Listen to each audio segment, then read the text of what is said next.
let's do a little Gullwing update for you. There's not a lot to update, although there's loads happened. So it's now sat kind of at the height I want it to be.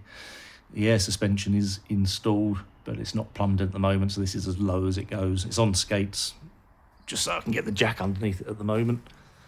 We've cut the boot out the back there, so sitting on a little block there. That's kind of the height that I want to make the support frame to be. What else have we done?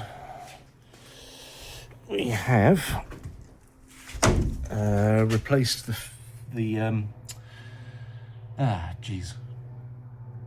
brake reservoir, that's the word, with an Audi A4 one, so it's a couple of inches lower. There's different bits been moved in the engine, so look at my lovely ECU work.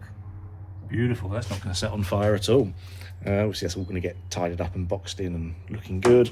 And oh, I've got my beautiful Tesco cover for the air intake.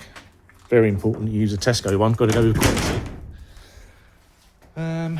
What else have we done?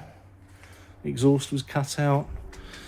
Yeah, shocks and springs taken out. I've got me big fat red wire so that I can relocate the battery in the boot at some point.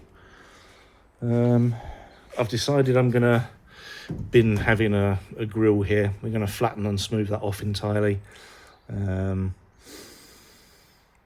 Just because the hassle of creating drip trays and stuff behind there, because I think the way the body sits and the location it sits right where because I want to keep all the original air vents and everything, you're not going to be able to get drip trays and things in there under that, so I'm just going to blank that off instead.